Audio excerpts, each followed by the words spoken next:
नमस्ते दोस्तों, कैसे हो आप। मेरा नाम संतोष अवसरकर है और क्रिकेटिंग एनालिटिक्स की एक पेशकश प्रस्तुति हम आपके लिए लेके आए हैं। आई होप वो आप सबको अच्छी लगे। आज के डेटा मॉडलिंग और डेटा एनालिसिस के जमाने में क्यों ना हम ज्यादा एक्यूरेटली अपने 11 ड्रीम क्रिकेटर्स को चुनें। क्या आपको नहीं लगता है कि 11 ड्रीम क्रिकेटर्स चुनने के लिए खिलाड़ी का मौजूदा करंट फॉर्म मेजर करना महत्वपूर्ण है। वैसे तो cricket is a game of uncertainties, लेकिन खिलाड़ी का फॉर्म बढ़िया हो तो अगले कुछ मैचेस में उसकी अच्छा खेलने की संभावना कई गुना बढ़ जाती है। हम सब लोग ये जानते हैं। लेकिन बड़ा सवाल यह है कि किसी भी खिलाड़ी का मौजूदा फॉर्म ज्यादा सटीकता तथा एक्यूरेसी से कैसे मेजर करें। क्रिकेटिक्स नामक इस पेशकश में हम डेटा मॉडलिंग आधारित हर एक क्रिकेट मैच का, जी हाँ दोस्तों, हर एक क्रिकेट मैच का स्टैटिस्टिकल एनालिसिस करेंगे और खिलाड़ियों का मौजूदा तथा करंट फॉर्म स्टैटिस्टिकली प्रेडिक्ट करेंगे। डेटा एनालिटिक्स के जादुई दुनिया में ब्रेथ ऑफ क्रिकेटिक्स आप सबका स्वागत करता है। क्रिकेटिक्स एक क्रिकेट पे आधारित शिक्षा रंजन एडुटेनमेंट प्रस्तुति है जो कि स्टैटिस्टिकल डेटा मॉडलिंग से क्रिकेटर्स का मौजूदा फॉर्म मेजर करती है। इसके लिए हम 14 विभिन्न फैक्टर्स को सम्मिलित कर डेटा मॉडल विकसित करते हैं। तो फिर चलिए दोस्तों, वो फैक्टर्स कौन से हैं वो देखते हैं। बैट्समैन के लिए 7 फैक्टर्स हैं और बॉलर्स के लिए 7 फैक्टर्स हैं। तो मौजूदा मैच में बैट्समैन ने कितने रन्स किए हैं, मौजूदा मैच में उसकी स्ट्राइक रेट क्या थी, फिर मौजूदा मैच में उसने उसकी चौका मारने की काबिलियत, उसकी छक्का मारने की फ्रीक्वेंसी, ये हम कंसिडर करते हैं। फिर उसने कम से कम कितने बॉल्स छोड़े हैं उस मौजूदा मैच में। फिर गिवन मैच में किस सिचुएशन में वो बल्लेबाज बैटिंग करने के लिए आया है, ये भी फैक्टर हम कंसिडर करते हैं। और 7वां फैक्टर बल्लेबाज के लिए है। अगर उसकी टीम ने वो मैच जीती है तो उस जीत में उसका रोल कितना अहम था। ये 7 फैक्टर्स हम बैट्समैन के लिए कंसिडर करते हैं। अभी 7 फैक्टर्स बॉलर्स के लिए कौन से हैं वो देखते हैं। उस बॉलर की उस मौजूदा मैच में चौका और छक्का ना देने की काबिलियत, मौजूदा मैच में उसकी इकोनॉमी, विकेट्स लेने की काबिलियत, उसके परसेंटेज डॉट बॉल्स, और मौजूदा मैच में किस सिचुएशन में वो गेंदबाज बॉलिंग करने आया है, वो चीज हम कंसिडर करते हैं छठा फैक्टर। और 7वां फैक्टर है, अगर उसकी टीम ने वो मैच जीती हो तो उस जीत में उसका रोल कितना अहम था, ये 7वां फैक्टर भी हम कंसिडर करते हैं।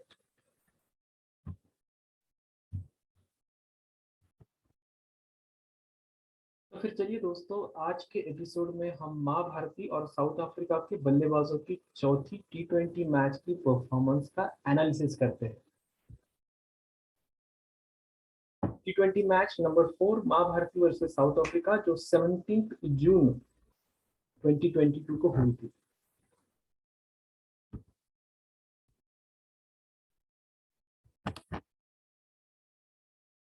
आगे बढ़ने से पहले दोस्तों, हम आपसे एक छोटा आह्वान करना चाहते हैं। आप देखोगे कि हर एक वीडियो में हम इंट्रोडक्शन और डेटा प्रोसेसिंग स्टेप्स की स्लाइड्स रिपीट कर रहे हैं। यह हम इसलिए कर रहे हैं कि अगर कोई नए व्यूअर वीडियो देखे तो उन्हें पता चले कि हम क्रिकेटिक्स के माध्यम से क्या कर रहे हैं, क्यों और कैसे कर रहे हैं। अगर आपको यह रिपीटेटिव लगे तो हम आपसे क्षमा चाहते हैं और एक अनुरोध करते हैं कि अगर आप चाहे तो वीडियो फॉरवर्ड करके MS एक्सेल या एनालिसिस शीट में जो डेटा मॉडल विकसित किया है वहां से देखना प्रारंभ कीजिए। आपको हो रही असुविधा के लिए बिग बिग सॉरी।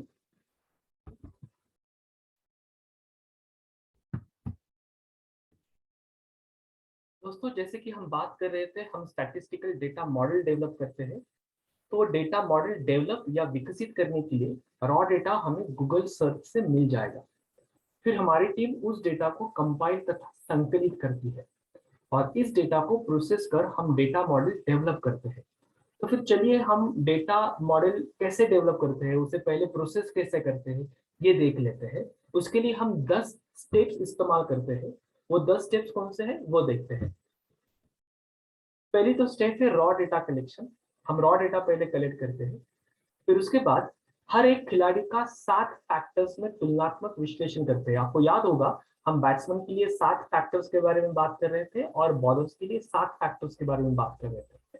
सो हर एक फैक्टर में हर एक खिलाड़ी का एक दूसरे से तुलनात्मक विश्लेषण किया जाता है। उसके बाद स्टेप नंबर 3 में हर एक खिलाड़ी को 7 फैक्टर्स के लिए रैंकिंग दी जाती है।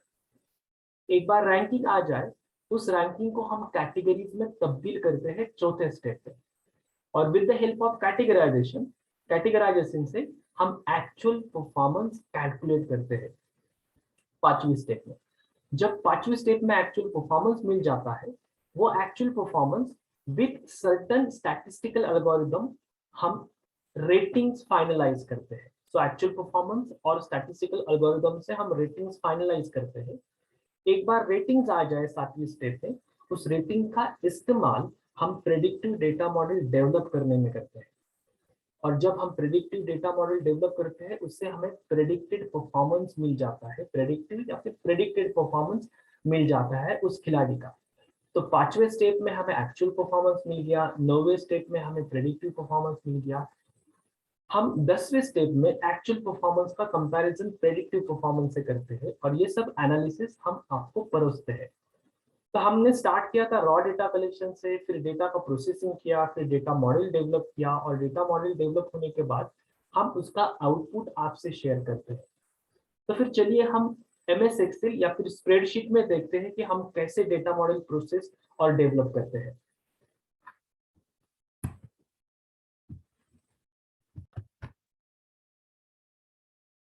तो ये है अपना एनालिसिस शीट दोस्तों। यहाँ पे चौथे मैच में जितने भी बल्लेबाज खेले हैं उनकी डिटेल्स है। तो ये है भारत के 11 प्लेयर्स और ये है साउथ अफ्रीका के 11 प्लेयर्स। यहाँ पे हम देख सकते हैं ये है raw data, run score, balls, four कितने फोर मारे हैं, कितने छक्के मारे हैं, डॉट बॉल्स, उसका सबका डेटा हमें गूगल सर्च से मिला है, जो हमने यहाँ पे हमारे टीम ने कंपाइल किया है।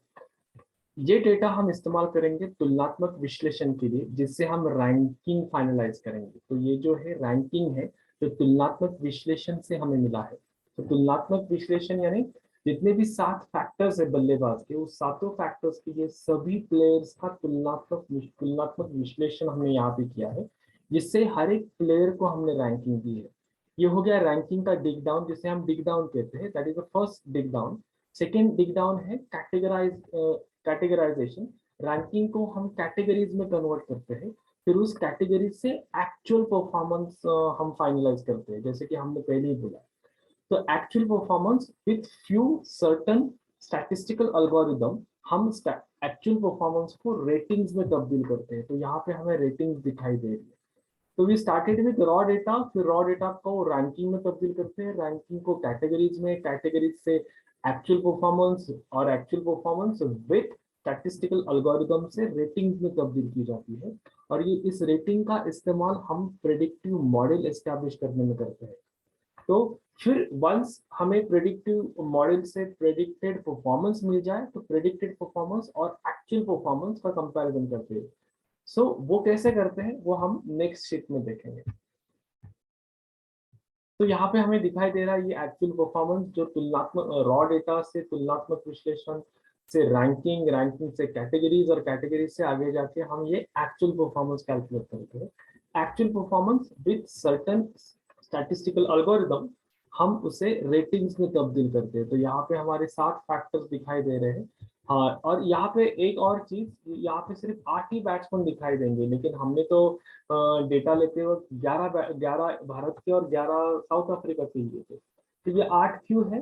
बिकॉज उस मैच में जो 8 बैट्समैन बेहतर खेले हैं, सिस्टम उसका ही और उनका ही डेटा आगे जाके यहाँ पे दे देता है हमें, और उसका डिटेल्स यहाँ पे आ जाते हैं। ठीक है, तो ये रेटिंग्स है। फिर रेटिंग से हमने प्रेडिक्टिव मॉडल इस्टेब्लिश किया है, और उससे हमें प्रेडिक्टेड परफॉर्मेंस भी मिला है। तो ये एक्चुअल परफॉर्मेंस, जो ये रहा एक्चुअल परफॉर्मेंस, और ये रहा प्रेडिक्टेड परफॉर्मेंस, जो यहाँ पे हरे कलर में है, हरे रंग में है, इसका कंपैरिजन करते हैं। लेकिन हर एक predictive model always comes with certain risk या एरर के साथ आता है, यानी कितनी एक्यूरेसी है उस मॉडल की, वो देखनी पड़ती है। तो यहाँ पे accuracy of the data model जो कि 97.58% है, वो बहुत बढ़िया एक्यूरेसी है।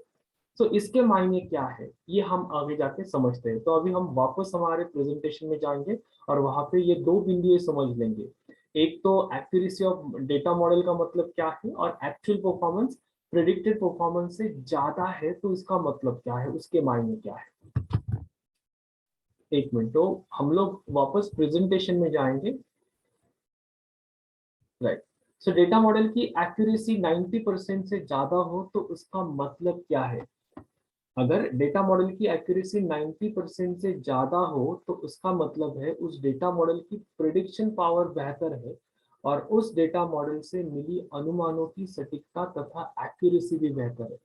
अभी हमारे डेटा मॉडल की प्रिडिक्शन पावर कितनी है, 97.58%। वो 90% से बहुत ज्यादा है। इसका मतलब इस डेटा मॉडल से जो प्रिडिक्शंस आएंगे उनके और वो जो अनुमान आएंगे उनकी एक्यूरेसी, उनकी सटीकता बहुत ज्यादा है।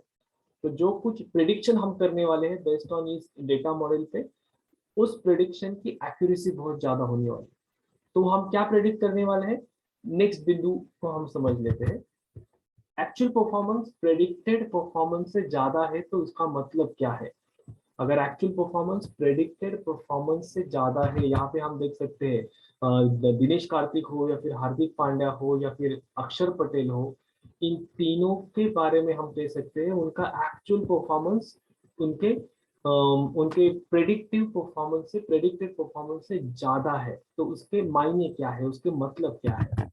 तो अगर एक्चुअल परफॉर्मेंस प्रेडिक्टेड परफॉर्मेंस से ज्यादा है तो इसका मतलब है कि किसी एक फैक्टर में ही नहीं अपितु सातों फैक्टर्स में, जैसे कि run score, strike rate, frequently चौका या छक्का मारने की उसकी काबिलियत और बाकी सभी सातों फैक्टर्स में उस बल्लेबाज का परफॉर्मेंस बाकी बल्लेबाजों से बेहतर है।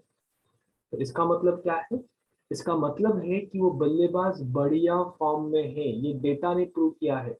और अगर वो बढ़िया फॉर्म में है तो उसका मतलब है आने वाले मैचों में उस बल्लेबाज की परफॉर्मेंस बढ़िया होने के चांसेस कई गुना ज्यादा है। हाँ दोस्तों, आने वाली मैचों में उस बल्लेबाज की परफॉर्मेंस बढ़िया होने के चांसेस कई गुना ज्यादा है। ऐसा हम क्यों कह रहे हैं, बिकॉज वापस यहाँ आके देखते हैं। यहाँ पे अगर दिनेश कार्तिक हो, हार्दिक पांड्या हो या फिर अक्षर पटेल जो नीचे बल्लेबाजी के लिए आते हैं, उन्होंने सिर्फ रन्स ज्यादा नहीं किए, अक्षर पटेल ने तो रन्स भी ज्यादा नहीं किए हैं मैच में, लेकिन सिर्फ एक फैक्टर हम कंसिडर नहीं करते हैं, रन स्कोर। हम सातों फैक्टर्स कंसिडर करते हैं जो फॉर्म मेजर करने में बहुत उपयुक्त हो जाते हैं। तो अगर सातों फैक्टर का एनालिसिस करने के बाद अगर हमें पता चले कि सातों फैक्टर्स में वो जो प्लेयर है, वो जो बैट्समैन है, उनका परफॉर्मेंस बाकी के बैट्समैनों से बढ़िया है, तो ऑटोमेटिकली इसका मतलब है कि उनका फॉर्म बहुत बढ़िया चल रहा है। अगर उनका फॉर्म बहुत बढ़िया चल रहा है तो इसका मतलब है आने वाले मैचेस में उनका परफॉर्मेंस अच्छा होने के चांसेस बहुत बहुत बढ़ जाते हैं। और इसकी एक्यूरेसी कितनी है, 97.58% की प्रेडिक्शन की एक्यूरेसी है। तो हम प्रेडिक्ट कर सकते हैं क्वाइट एश्योर्डली दैट दिनेश कार्तिक हो, हार्दिक पांड्या हो या फिर अक्षर पटेल, इवन अक्षर पटेल तो बॉलर है, उनका उनकी बैटिंग का फॉर्म भी बढ़िया है, ये हम यहाँ पे प्रिडिक्ट कर सकते हैं। तो आने वाले मैचेस में इनका परफॉर्मेंस देखने लायक होगा, इनका परफॉर्मेंस बढ़िया होने के चांसेस ज्यादा है। तो ये एनालिसिस हम आपके सामने परोसने वाले थे रिगार्डिंग बैट्समैन। अगले वीडियो में हम आगे जाके बॉलर की परफॉर्मेंस, इस मैच के बॉलर की परफॉर्मेंस का भी एनालिसिस करेंगे। तो फिर ब्रेथ अफेक्स क्रिकेटिक्स की यह शिक्षा रंजन प्रस्तुति अगर आपको अच्छी लगी हो तो हमारे YouTube चैनल ब्रेथ अफेक्स को सब्सक्राइब कीजिए, हमारा वीडियो लाइक कीजिए और शेयर कीजिए। और जैसे कि मैं हर बार कहता हूँ, अगली वीडियो में हम बॉलर्स का परफॉर्मेंस एनालाइज करेंगे, उसके बाद फिर आयरलैंड सीरीज है, फिर उसके बाद England series, West Indies series, World Cup आ रहा है, उसके बाद IPL है, वनडेज है।